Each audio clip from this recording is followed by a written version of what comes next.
Merci d'avoir acheté le PowerPipe et bienvenue à notre vidéo de démonstration.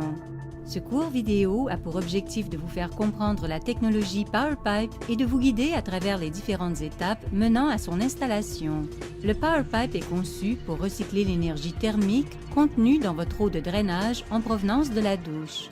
Lorsque l'eau de drainage de la douche s'écoule à travers la section verticale du PowerPipe, elle adhère à la paroi interne de ce dernier, formant ainsi un mince film riche en énergie thermique. Cette énergie est transférée efficacement à travers la paroi en cuivre du PowerPipe jusqu'à l'eau d'alimentation circulant dans le serpentin. Cette eau préchauffée peut ensuite être connectée aux lignes d'eau froide de votre maison. Le PowerPipe peut être installé en quelques heures par un plombier professionnel ou un bricoleur. Pour l'installation, vous aurez besoin du matériel suivant: votre PowerPipe, un manchon en caoutchouc de type Fernco, un manchon en caoutchouc de type Proflex, une clé à ouverture variable, un couteau à lame rétractable, une scie à métaux, une lime plate, un tournevis à douille, un tuyau en PEX avec raccord requis pour les connexions du côté froid.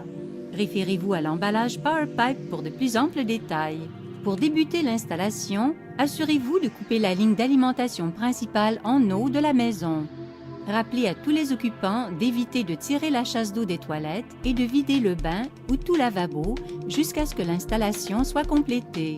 Une fois l'eau coupée, il est suggéré de tirer la chasse d'eau des toilettes afin d'éviter tout accident. Localisez une section verticale de la colonne sanitaire alimentée par votre douche et assurez-vous que celle-ci possède le même diamètre que votre système PowerPipe.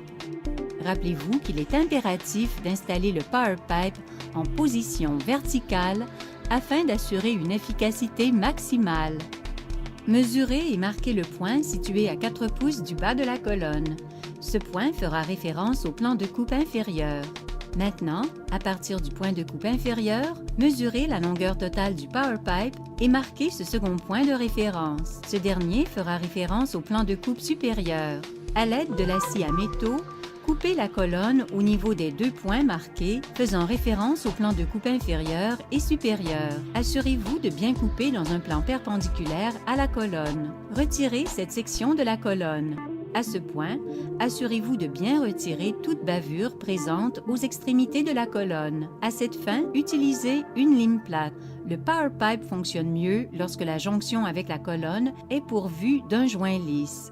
Maintenant, mouillez l'intérieur du manchon de type Fernco fourni et glissez-le sur l'extrémité inférieure de votre colonne. Ensuite, retirez le collier de serrage du manchon de type Proflex fourni, mouillez son intérieur et glissez la section la plus large sur l'extrémité supérieure de votre colonne. Desserrez le collier de serrage et insérez-le par-dessus le manchon Proflex. Insérez l'extrémité supérieure du PowerPipe le plus loin possible à l'intérieur du manchon Proflex et serrez les 2 colliers. Relevez le manchon Fernco d'au moins 1 pouce afin de joindre l'extrémité inférieure du PowerPipe à la colonne et serrez fermement les 2 attaches. Maintenant que votre PowerPipe est solidement connecté à votre colonne sanitaire, il ne vous reste qu'à raccorder votre ligne d'alimentation en eau froide. À cette étape, 3 différentes options sont possibles. Ces options sont les suivantes. 1. L'eau préchauffée dessert la ligne d'alimentation principale de la maison, incluant le chauffe-eau. 2. L'eau préchauffée dessert uniquement la ligne d'alimentation en eau froide de la maison et non le chauffe-eau. 3. L'eau préchauffée alimente uniquement le chauffe-eau. Pour fin de simplification, la première option sera démontrée. Il s'agit aussi de la configuration la plus courante et la plus efficace. En optant pour les options 2 ou 3, les économies seront réduites d'environ 25%. Localisez une section de votre ligne d'alimentation principale en amont de votre chauffe-eau et situez le plus près possible de votre PowerPipe. Coupez votre ligne à l'endroit défini. Il est à noter que la ligne doit être complètement vidée avant de poursuivre l'assemblage. Raccordez à l'aide d'un tuyau en PEX le côté en provenance de l'aqueduc à l'entrée du PowerPipe situé à l'extrémité inférieure. Raccordez ensuite à l'aide d'un autre tuyau en PEX la sortie du PowerPipe située à l'extrémité supérieure aux côtés de lignes alimentant la maison. Il est important que les connexions de plomberie soient effectuées dans l'ordre indiqué. Référez-vous au guide d'installation fourni avec votre PowerPipe pour les options alternatives. Finalement, ouvrez la valve principale et vérifiez à ce qu'il n'y ait aucune fuite. Vous êtes maintenant prêt à économiser de l'argent. Nous espérons que cette vidéo vous a permis de bien comprendre le PowerPipe et son installation. Merci d'avoir choisi PowerPipe pour vos économies d'énergie et d'argent.